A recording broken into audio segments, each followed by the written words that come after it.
ஹல்லேலூயா. கர்த்தருடைய பரிசுத்த நாமத்திற்கு மகிமை உண்டாவதாக. இந்த நாளிலும் ஏசப்பாவுடைய கிருபை நம்ம ஒவ்வொருவருக்கும் போதும். அவர் கிருபை உங்களுக்கு இந்த நாளில் போதும். ஆமேன்.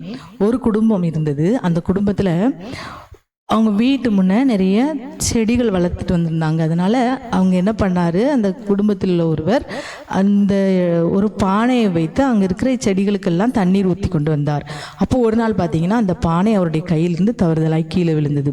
விழுந்த உடனே என்னாச்சுன்னா, அந்த பானை உடையலை, ஆனால் சின்ன சின்ன சின்ன ஓட்டைகள் அதில் விழுந்தது. அதனால் என்னாச்சு, சின்ன சின்ன தண்ணீர் துளிகள் அவர் பானையை தூக்கிட்டு போகும்போதெல்லாம் அது வளையும். ஒரு நாள் அந்த பானை ரொம்ப அது வருத்தப்பட்டுச்சான். என்னால் இந்த வீட்டுக்கு ஒரு பிரயோஜனமாக இருக்க முடியல, ஒரு தண்ணியை கூட என்னால் இதில் சேமித்து வைக்க முடியல, நான் பாதியாக ஏன்னா தண்ணி கசி இருந்ததுனால என்னாகும், அது பாதியாக மாறிடும், இப்படி இருக்குமே அப்படி சொல்லி வருத்தப்பட்டுச்சான். அப்போ வந்து அவர் சொன்னாராம், இல்லை நீ நினைக்கிறது தவறு, நீ நினைக்கிறத விட உன்னை நான் நிறைய பயன்படுத்திட்டேன்.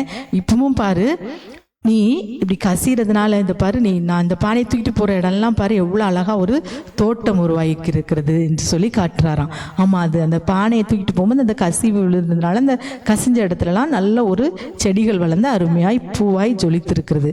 அதை பார்த்து அந்த பானை பெருமூச்சு விட்டுதான், நான் என்னால் ஒரு பயனும் இல்லை, என்னால் ஒரு தண்ணி கூட நிரப்ப முடியல நினச்சேன், ஆனால் நான் கசிறது கூட ஒரு நல்லதாக இருந்திருக்கேன், அதனால் இவ்வளோ ஒரு அழகான ஒரு காரியம், ஒரு அதிசயம் நடந்திருக்கு என்று சொல்லி அந்த பானை வந்து ஆச்சரியப்பட்டுதான். அது அவர் சொன்னாரா, உன் குறைவு கூட நீ உன் குறைய நினைச்சு நீ கவலைப்படாத, உன் குறைவு கூட என் கையில் ஆசீர்வாதமாய் மாறி இருக்கு பாரு அப்படின்னு சொல்லி அது கேட்டுச்சு. அது அவர் சொன்னாராம். அப்போ தான் அந்த பானை புரிந்து கொண்டு தான், நான் உடைஞ்சிருக்கிறது கூட ஒரு அழகை உருவாக்கி இருக்கிறான் என்று சொல்லி.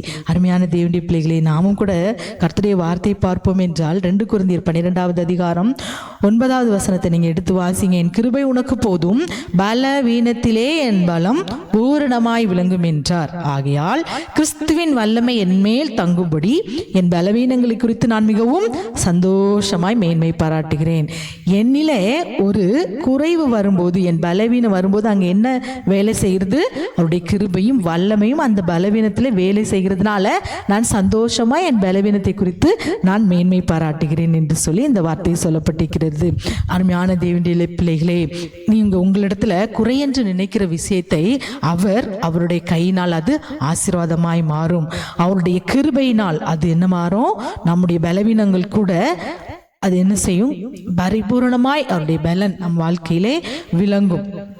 அது நம் பலவீனமாய் நினைக்கிற காரியம் கூட கர்த்தருடைய பலத்தினால் ஆசீர்வாதமாய் நம் வாழ்க்கையிலே மாறும். நீங்கள் உங்கள் வாழ்க்கையில் இருக்கிற பிளவுகள், காயங்கள், இதெல்லாம் குறைபாடுகள்லாம் இங்கே இருக்குதுன்னு நீங்கள் உணர்கிற நேரத்தில் அது உங்களுக்கு குறையாய் இல்லை, அது என்ன செய்யும், அவருடைய கிருபையினால் அது என்ன செய்யக்கூடியதாய், உங்களுக்கு அது சரி செய்யக்கூடியதாய், ஒரு பர்ஃபெக்டானதாய் அது இந்த நாளில் மாறும்.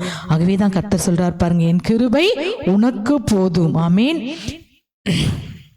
எனக்கு முடியலை, நான் சரியில்லை, நான் ஒரு பர்ஃபெக்டான ஒரு இதாக இல்லைங்கிற நீங்கள் சொல்கிற அந்த இடத்துல கர்த்தருடைய கிருபை போதும். அவருடைய கிருபை அங்கு பரிபூரணமாய் நம் பலவீனங்களில் அவருடைய வல்லமையும் அவருடைய கிருபையும் இந்த நாளில் தங்கும். ஆமேன். ஆகவே இந்த வேளையில் நம்மிடத்தில் இருக்கிற உடைந்த போன அந்த காரியத்தை கூட கர்த்தர் அழகாய் மாற்றுவார்.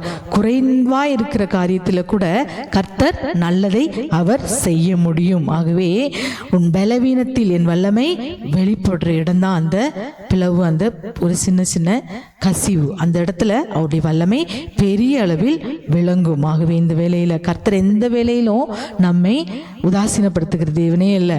அந்த உதாசீனப்படுத்த அந்த சூழ்நிலையை அவர் மாற்றி அதிலே அவர் வல்லமை விளங்க செய்து அதிலே ஒரு பெரிய காரியத்தை செய்வார். அதனாலதான் என் கிருபை உனக்கு போதும், பலவீனங்களில் பலன் பூரணமாய் விளங்கும். ஆகவே இன்றைக்கு நம்மே சில காரியங்களை நீங்கள் இன்னைக்கு ஒருவேளை உங்களையே நீங்கள் குறையா சொல்லிட்டு நான் இருப்பீங்கன்னா, இந்த நாளில் அந்த குறையை கூட எடுத்து அவர் ஆசீர்வாதமாய் மாற்ற முடியும்.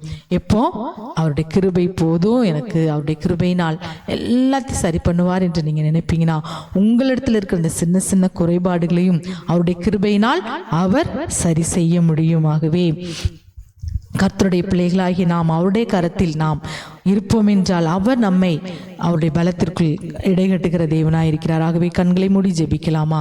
அந்த வேளையிலும் நம் கண்களை மூடி ஜெபிப்போம். ஏசப்பா, உம்முடைய கிருபை எங்கள் வாழ்க்கையில் எங்களுடைய பலவீனமான சூழ்நிலைகளில் அது பரிபூர்ணமாய் விளங்கட்டும் ஏசப்பா.